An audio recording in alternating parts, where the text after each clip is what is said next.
aqui é a professora Juliana, de Técnicas Básicas, e hoje nós vamos entrar no módulo 3, onde falaremos sobre sinais vitais. O que são os sinais vitais? Para que servem os sinais vitais? Então, ele é um indicador de vitalidade mesmo. E aí, para que ele serve? Quem é que toma maior conta dele? Quem toma conta dos sinais vitais em uma unidade é a equipe de enfermagem, principalmente os técnicos de enfermagem. E o que são os sinais vitais? É o que nós veremos a partir de então. Sinais vitais abrange principalmente a classificação de 5 sinais, onde nós temos temperatura, pressão, pulso, frequência cardíaca e o 5º sinal, que é a dor.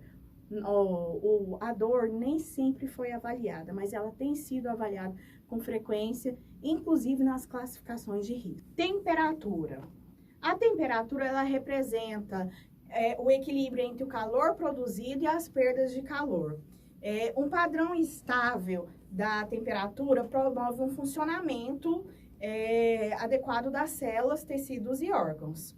Alterações no padrão dessa temperatura geralmente indicam enfermidade. Acompanhe com a gente quais são as formas de mensurar a temperatura. Então, nós temos a temperatura oral, oral bucal, né? Que varia, o normal é entre 36,3 a 37,4, temperatura retal, que é entre 37 graus a 38, temperatura axilar, que é a mais comumente utilizada, principalmente aqui no Brasil, entre 35,8 a 37 graus Celsius, e temperatura timpânica, a leitura em média 37,5. Lembramos que dentre as formas de mensurar a temperatura, a mais confiável, mais fidedigna e menos utilizada é a temperatura retal. A temperatura mais utilizada ultimamente, tem sido a timpânica, né? Ou aquele sensor de pele da nossa testa, que a gente tem utilizado bastante. Nas nossas residências, a temperatura axilar é a que nós mais realizamos a mensuração. A temperatura que nós vamos averiguar, que nós vamos tomar como padrão a temperatura axilar, nós temos o termo técnico utilizado para temperatura normal. É uma normotermia, que é entre 35,8 a 37 graus Celsius. Nós temos uma febrícula, está começando a subir a temperatura entre 37 graus a 37,5 graus Celsius. Febre ou hipertermia, que é considerada entre 37,5, a partir de 37,5, desculpa. E aí nós temos a hipotermia leve, de 34 a 36 graus Celsius, hipotermia moderada, de 30 a 34, e hipotermia grave, abaixo de 30 graus Celsius. O que fazer quando a temperatura está alta? Orientar o repouso, fazer a hidratação, promover a ingesta hídrica desse paciente, não dar banho de forma alguma gelado, porque a gente pode ter até um choque. Então, nós temos que dar um banho morno, compressas mornas, de morno para frio, nem quente nem gelada. E aí, nós devemos promover o conforto desse paciente também e administrar um antipirético, né, que é um remédio para diminuir a febre, conforme prescrição médica. Além disso, temos também que manter um ambiente arejado. Temperatura baixa, o que fazer? Nós vamos remover as roupas molhadas, envolver o cliente em cobertores, oferecer líquidos aquecidos, aplicar bolsas mais quentes, para que a temperatura desse paciente seja restabelecida. Nós vamos falar agora do pulso. O pulso, ele reflete por meio de uma batida de artéria, sentido em cima, geralmente, de uma proeminência óssea. Nós vamos ver a seguir como que faz. Então, essa onda acontece repetidamente e chama-se pulso. Pode ser sentida pelo tato em locais do corpo, onde as artérias passam sobre os ossos ou tecidos de consistência firme. Então, a frequência fisiológica do pulso, né, da frequência cardíaca, que nós vamos observar aí, conforme vocês estão vendo, de um recém-nascido, varia entre 70 a 170, uma média normal de 120, e já uma criança de 10 anos, um adulto, varia entre 70 a 110 batimentos por minuto, né? Uma média normal de 90 batimentos por minuto. Essas são as variações mais extremas. Segue ainda aí nas nossas imagens os locais onde mais frequentemente nós observamos a frequência cardíaca, né? O pulso, que é aí na região temporal, na carótida, como vocês têm observado aí, que é no pescoço, braquial, radial ulnar, femoral, na poplítea posterior, tibial posterior e na região dorsal do pé. Nós observamos também, acompanhe também conosco nos slides, o ritmo, regularidade desse batimento cardíaco. Nós temos o batimento forte e regular, que é rítmico, né? Então, tem indicando batimento regular e uma força em cada batimento. Fraco e irregular, indica batimento regular, mas um pouquinho mais fraco. Nós também temos o irregular, que são as arritmias. Batimento sem regularidade, com intervalos de tempo diferentes entre uma e outra batida. Nós também avaliamos o batimento cardíaco pela amplitude. O que é isso, professor? Amplitude? Ai, meu Deus, não tô sabendo. Então, nós temos o taquicárdico, aquele batimento mais acelerado, né? Acima de 100 batimentos por minuto. O bradicárdico, ele é um batimento mais lento, abaixo de 60 batimentos por minuto. O dicrótico, que é impressão de 2 batimentos ou 3, né? E filiforme, quando nós vamos mensurar um pulso filiforme, ele bate tão fraquinho que às vezes nós não conseguimos nem sentir esse batimento. Para verificarmos o pulso, qual que é o procedimento? O pulso mais confiável é a carótida, né? É onde nós temos a maior confiabilidade, mas o mais utilizado é a radial. Então, nós pegamos o dedo indicador e o médio, com as pontas dele, fazemos uma leve compressão em cima da anatomia, onde passa a nossa artéria, né? E sentimos esse batimento cardíaco. Então, o procedimento é esse. Nós devemos observar isso durante 1 minuto. Não deve-se fazer a mensuração de 30 segundos e multiplicar por 2 esses batimentos. Por quê? Às vezes, o paciente pode apresentar uma arritmia e que só é observado quando nós estamos 1 minuto avaliando este paciente, avaliando o batimento deste paciente. Nós vamos falar agora do terceiro sinal vital, que é a respiração, né? O que é a respiração? A respiração é a troca gasosa entre o organismo e o meio ambiente, né? Entre o sangue e as células do corpo. A respiração, ela apresenta 3 ciclos, conforme está aí nos nossos slides. A ventilação, é o movimento de gases para dentro, através da inspiração ou inalação, e fora, expiração e exalação dos pulmões. A difusão, que é a troca de oxigênio e dióxido de carbono entre os alvéolos e as hemácias, e a perfusão, que é a distribuição do oxigênio das hemácias para os tecidos, né? E, assim, a captação dos tecidos do gás carbônico para eliminação.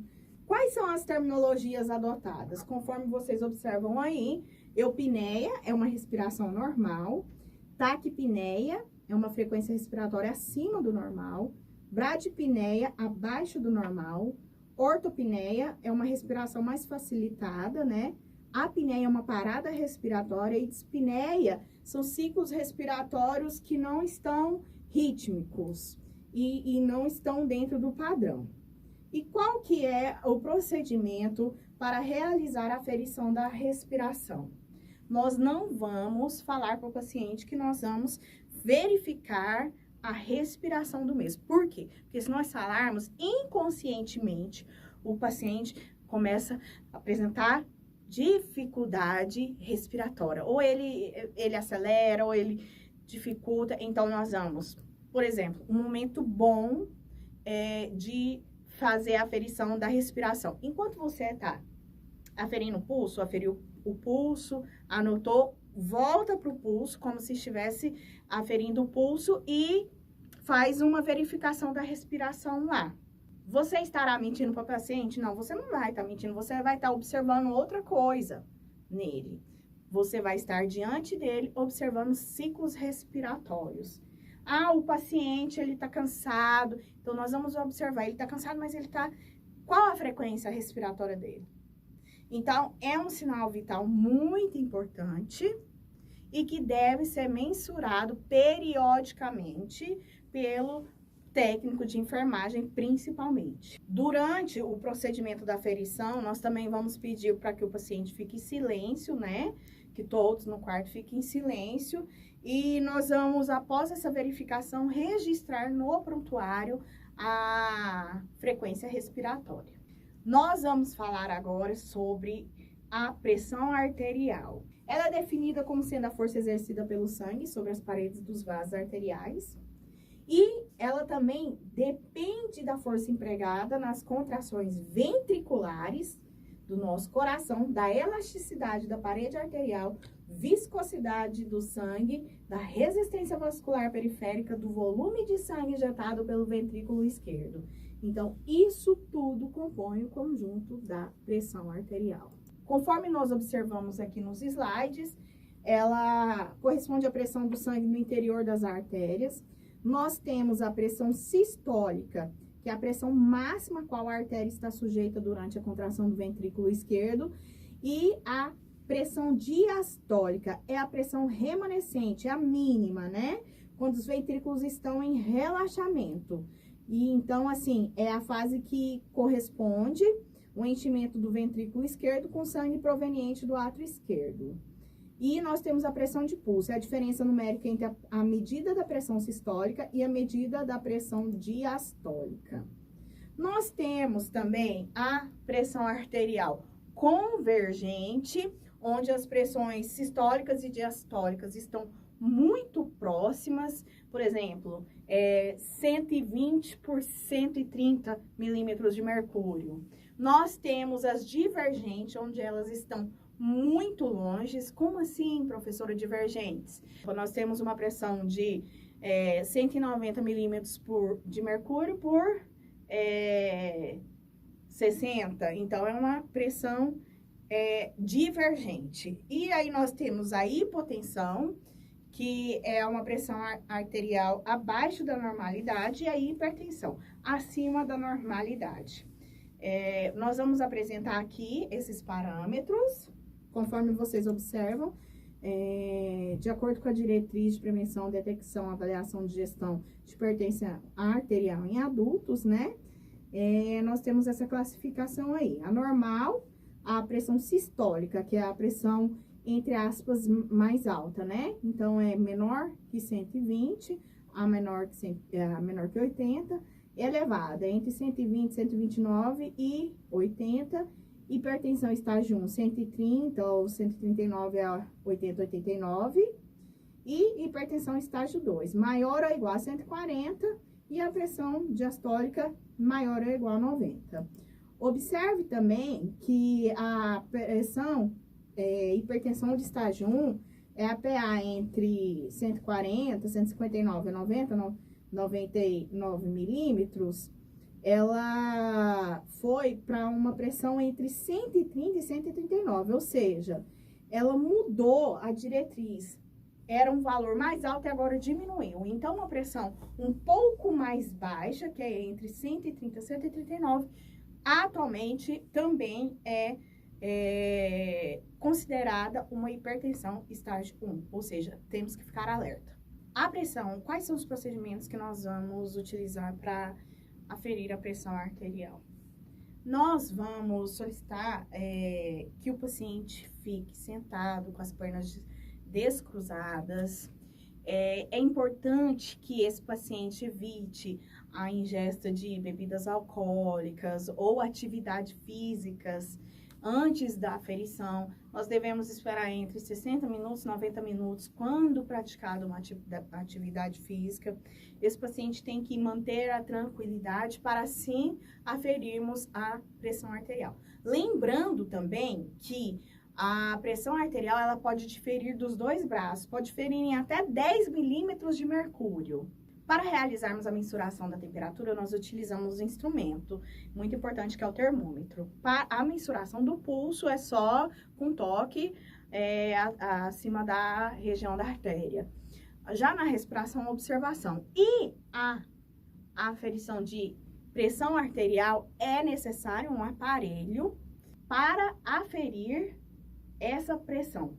O que é esse aparelho? O que ele é composto? Acompanhe conosco. Nós temos aí a composição do esfigmomanômetro, onde existe um manguito, ou que coloca na braçadeira, né? A braçadeira, onde sai o manguito. Nós temos um manômetro aneroide aí, que é o famoso reloginho, a pera de insuflação, onde nós vamos apertar para insuflar, e também a válvula reguladora, onde nós vamos insuflar, soltar, desinsuflar o nosso manguito. Nós temos também aí o aparelho de PA digital, que não é tão confiável quanto o analógico, e nós temos o estetoscópio. São importantes para a realização dessa aferição desse procedimento. Qual é o procedimento que nós vamos utilizar para aferir essa pressão? Nós vamos observar aqueles itens que nós falamos, paciente sem fazer atividade física, sem ficar bebendo muita bebida cafeinada ou ingerindo. E aí, ele sentado, nós vamos pegar a região média do braço, vamos medir a região média, conforme vocês observam aí na imagem. E aí, a gente pede para ele estender o braço ao longo do corpo, né? Para colocarmos o manguito no paciente. Então, nós vamos sentar o paciente e deixá-lo descansar por pelo menos 5 minutos. Nós pegamos o manguito. O manguito, ele tem que ser observado de acordo com o braço do paciente. Nós temos crianças que aferem a pressão arterial com um manguito adulto que não é tão recomendado e ao contrário, né? Ou nós temos também pacientes obesos que esse manguito que é mais utilizado não é confortável colocar no paciente e às vezes não dá também. E isso pode ocorrer uma aferição errada e inadequada do sinal vital. Então, nós vamos localizar a artéria braquial, vamos ajustar o manguito, e vamos olhar conforme está escrito aí no slide, né? Ajustar o manguito selecionando firmemente no braço, cerca de 2 a 3 centímetros da fossa cubital, anticubital. Onde que é a fossa anticubital? A fossa anticubital é aqui, ó. Essa região aqui. Manter o braço bem apoiado na altura do coração. Posicionar os olhos no mesmo nível da coluna de mercúrio, onde vai aferir o reloginho, né? Qual o procedimento para realizar a aferição da pressão arterial? Então, nós vamos estimar o nível da pressão arterial sistólica, né? Palpando o pulso radial, inflar o manguito até o desaparecimento do pulso. Então, desapareceu, vamos supor que desapareceu 150 milímetros de mercúrio, né? Então, nós vamos desinflar rapidamente e aguardar entre 15 e 30 segundos antes de iniciar a medição. Nós vamos posicionar a campânula do esteto sobre a artéria braquial na fossa anticubital. Onde que é a fossa anticubital? A fossa anticubital é essa região aqui. E evitar compressão excessiva. E então, nós vamos inflar rapidamente o manguito de 10 em 10 milímetros de mercúrio até ultrapassar 20 a 30 do nível estimado da pressão sistólica anteriormente mensurada. E aí nós vamos desinsuflar lentamente, com a velocidade de 2 a 4 milímetros de mercúrio por segundo, e após a determinação da pressão sistólica, aumentar a velocidade para 5 a 6 milímetros de mercúrio por segundo, né?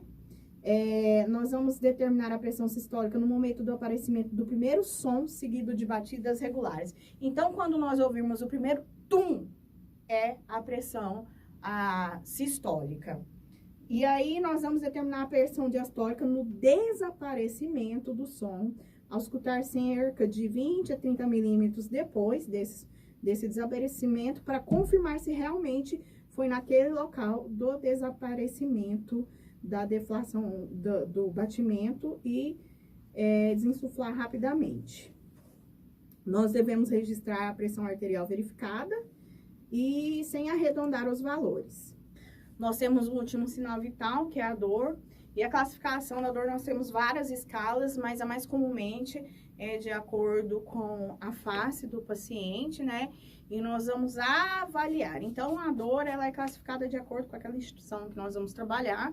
Mas aqui nós temos uma imagem exemplificando, como vocês podem ver aí, essa classificação. Terminamos aqui o módulo 3 sobre sinais vitais.